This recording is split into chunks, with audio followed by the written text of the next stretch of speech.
Hey guys, so I've decided to start a weekly YouTube vlog. So I'll be posting it every Sunday, and yeah, hope you guys enjoy. Busy with a 2-hour ride on the indoor trainer. Phew. Guys, so I just did my pre-double Everesting weigh-in, and it's standing at just above 80 kgs, so I'm a kilogram heavier than I was pre-lockdown, which is to be expected. So yeah, just about to log that into the Zwift website, and then I just need to change my trainer difficulty to 100%. Yeah, gonna get dressed now and then we'll start. Okay, so I'm just busy calibrating the trainer. And I am busy on my tablet.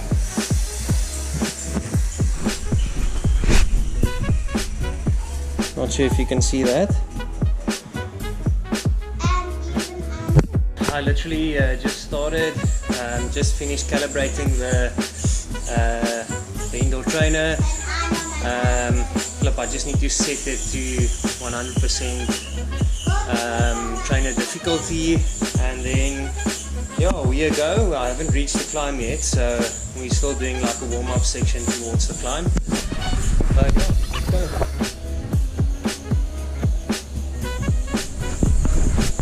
Okay, there we start. First effort up, and now we'll be able to judge how fast we're gonna do one lap. Cool. You ever wanted to see? Have you wanted to see how my avatar looks on Zwift? Yeah, let me take my phone out. Just look at me go, man.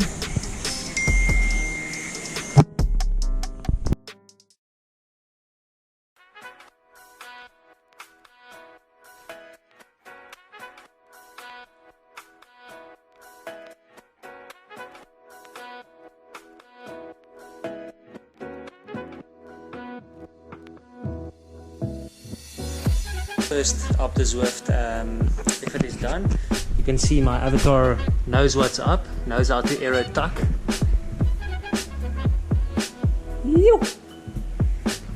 Going full send down there. Yeah, it took me about an hour and 10 minutes for the first effort, and probably about 210 watts. So I'll see how long I can keep that up. I think an hour and 10 minutes is quite a good time if you want to go that long. It's probably going to go down to like an hour and 30 minutes per effort, but we'll see how it goes. And yeah, this is my setup. So yeah, let's see how it goes. Whew.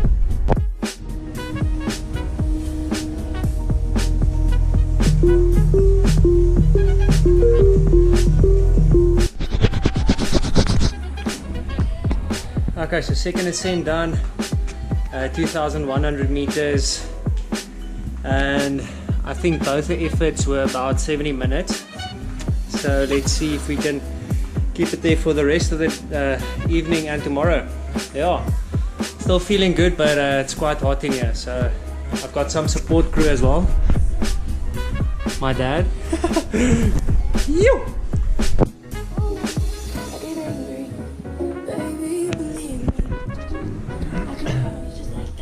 To the top of the third climb.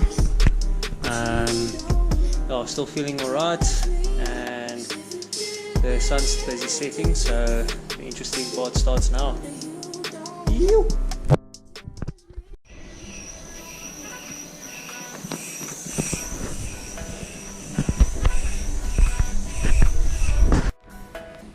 Guys, just finished lap 4. And yeah, it's pretty much 4,200 meters of climbing. Yeah, still feeling good. I started the lap a lot easier than the previous laps, and I think that worked out quite well because I felt like almost fresh when I got to the top. So, and then just dug a bit deep the last 3 or 4 segments. So yeah, that's probably the So I'll go for the next couple of laps. Phew. 5 laps done. Eating some baby potatoes and just refilling all the bottles, and then the 6th one, and then I'll go in and change my bibs. So yeah, still going strong.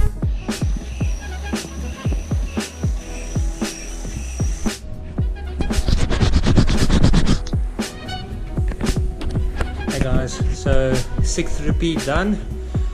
So I'm over a third of the way there. Only have to do 17 laps, so but now I'm going to head in the house, have a change of bib, eat dinner quickly, so probably like a 35 minute stop, 40 minute stop, whatever, we'll see. And yeah, then we'll hit the evening session.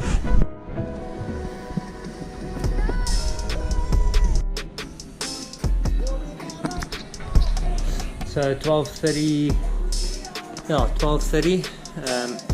Whole family has gone to bed now, so just me on my own. And yeah, that was probably an 84-minute lap.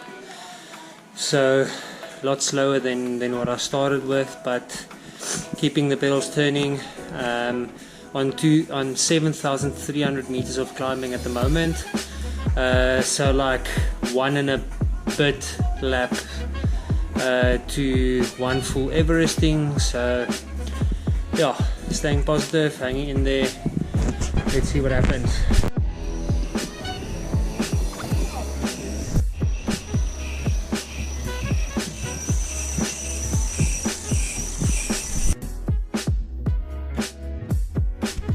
(8,325 meters).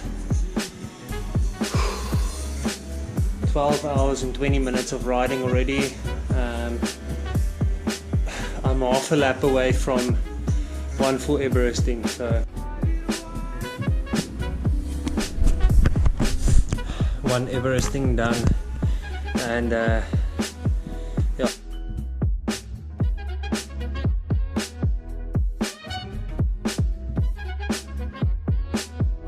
I pretty much finished my core exercises for today as well.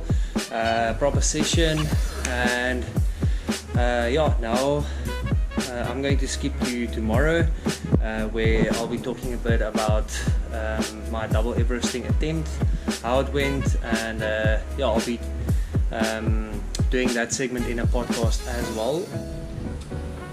So let's start. What is a virtual Everesting or a normal Everesting? It pretty much consists of being one super long ride.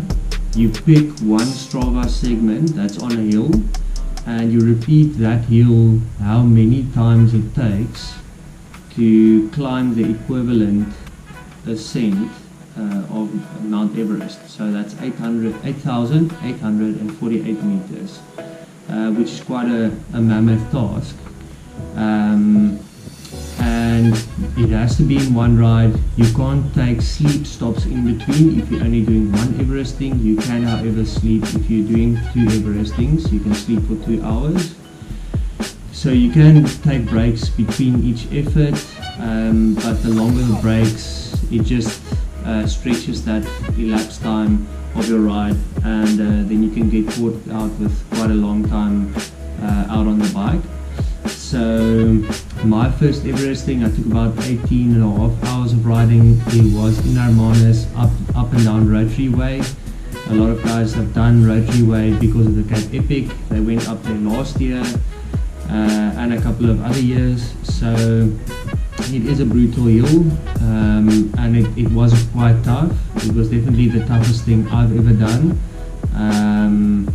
And yeah, so I wanted to attempt another Everesting, and I actually this time wanted to do a double Everesting on Zwift, on the indoor trainer. I think I did comprehend how big the challenge was, but yeah, my mind just was not in the right place to complete the second Everesting.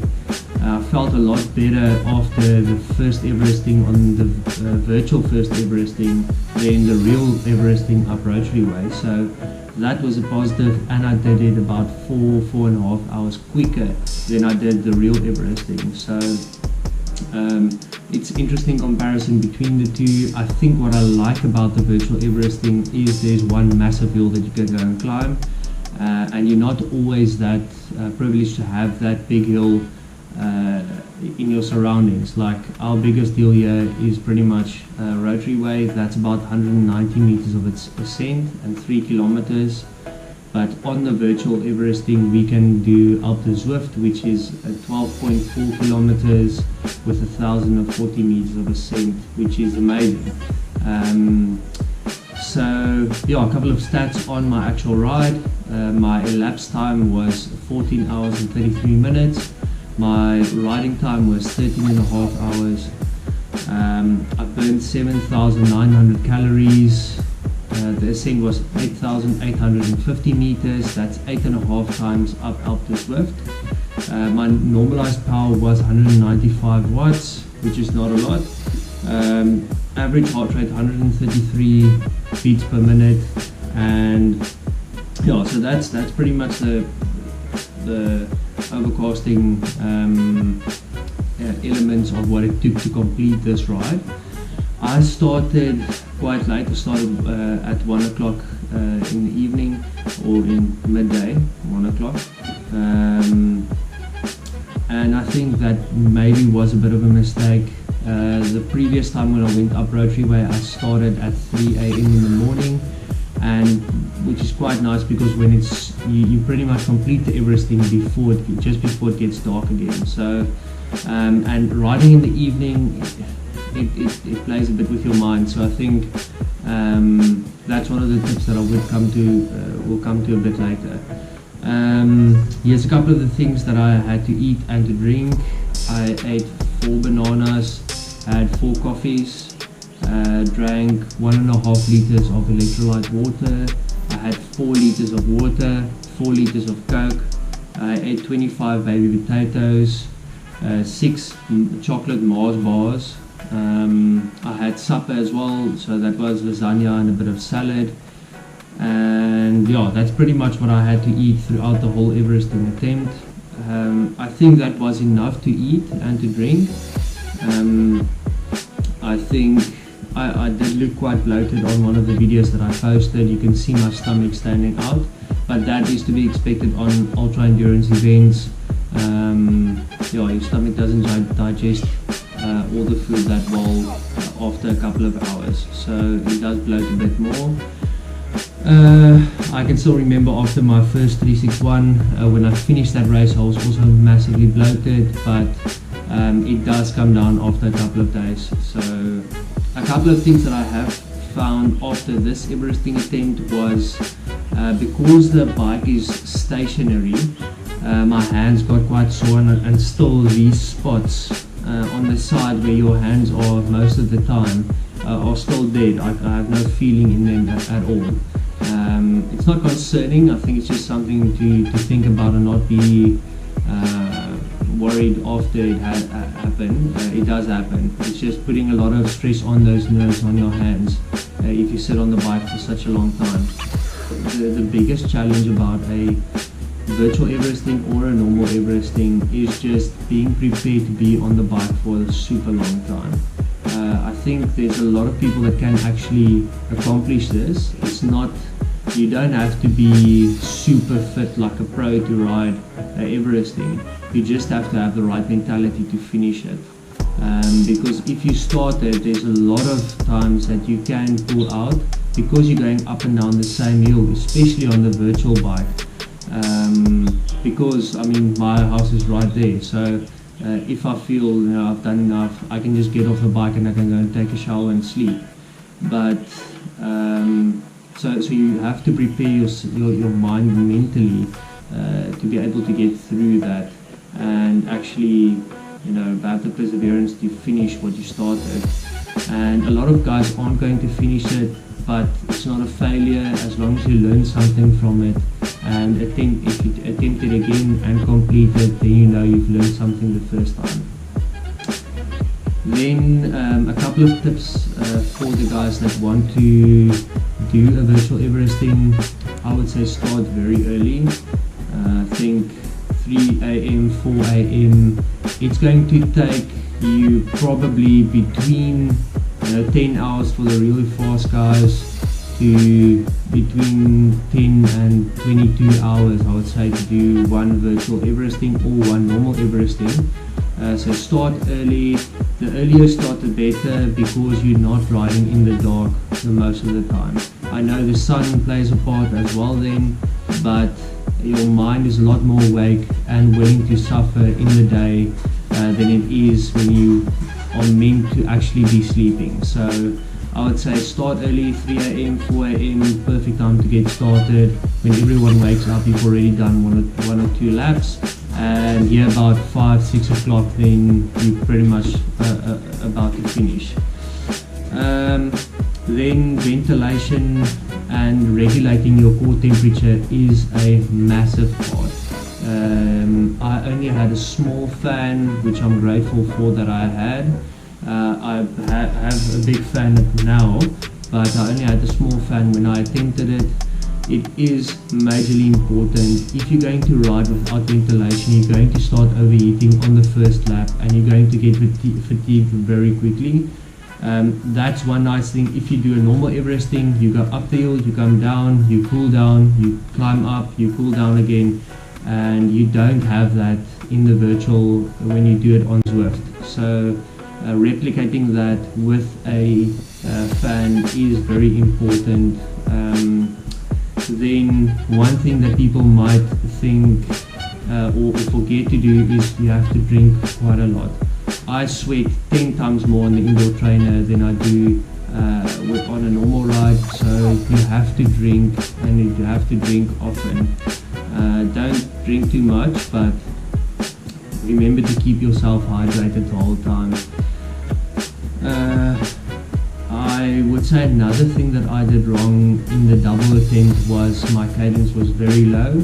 Now it's not something that it's not something I would say I struggle with, but it is something that I've been working on, because in all my normal races, if it's a marathon race, an endurance race, an XCL race, I have been tending to do a lot more heavier gears because that's where I feel comfortable, and it feels like I have a lot of power, which is stupid because you're just tiring your legs out a lot quicker than when you have high cadence or higher cadence. Now my cadence for the whole attempt was 50 resolutions per minute, which is super slow. It's like I did a talk interval for 14 hours. So keep your cadence quite high. I mean, don't spin uncomfortably, but just keep it at about, I would say 70 would be a good cadence. Between 70 and 80 would be a very good cadence to keep it at. Then don't rush the first couple of ascents. You're going to pay the price a bit later on. These endurance events, they get quite difficult the last 3 or 4 hours because your mind's starting to play with you as well.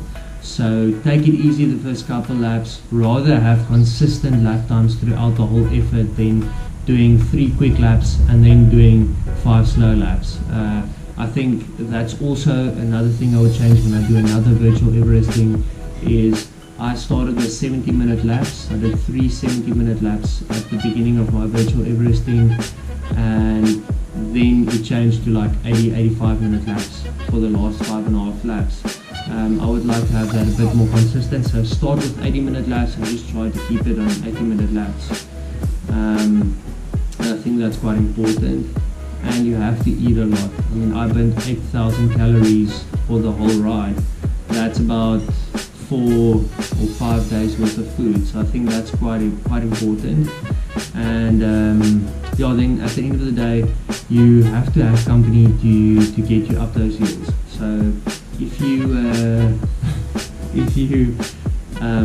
you can start like a Zoom session or a Skype session with your friends, do that. If you've got friends that are on Zwift, let them do 1 or 2 ascents with you. I think that's going to play a critical part in just getting your mind right and helping you up one or two ascents.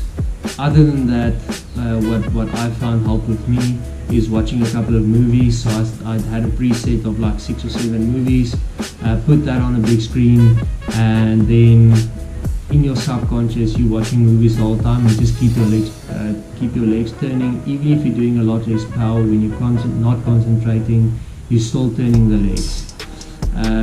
The nice thing about the virtual Everesting, which is a massive factor in the normal Everesting, is you get to climb off the bike when you go downhill.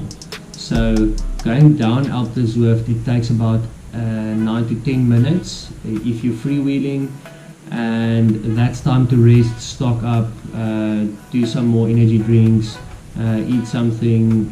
It's quite nice to have that time to rest.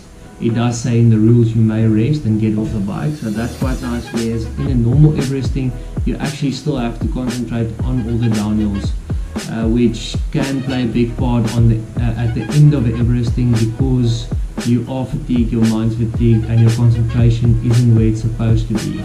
So yeah, just remember you can get off the bike, but no sleeping stops if you're only doing one virtual Everesting. It is only a select group of people that have done a virtual Everesting or a normal Everesting, and if you can be part of that group, I promise you, you're going to feel like you can do anything in life. Having that grit and determination to push through and to go for that long will help you in your normal life as well. And I think I have to pay a lot of respect to my cycling for getting me through a lot of challenges in real life, and making me the person that I am, because cycling teaches you to have that grit and perseverance and to keep on working even when you don't see results. So yeah, if you want to tackle this, be prepared, take the tips into account. There are a lot of videos about Everestings, virtual Everestings, so just go and have a look at them and see where you can improve on previous people's mistakes. I think I've given a couple of great tips on how to get you there, and yeah, please tag me in on my Instagram account or on my Strava to show when you've completed your Everesting. It's awesome part of the community to be part of, and yeah, I'd like to welcome you to that. And yeah, so thanks guys for listening, and I'll be doing a weekly YouTube video and a weekly podcast.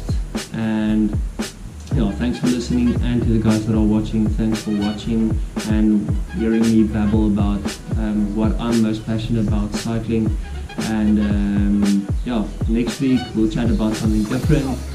Let's see, I'm still not sure about what it's going to be about, and I hope you enjoyed a couple of my training videos at the start of this. Thanks guys, enjoy, bye.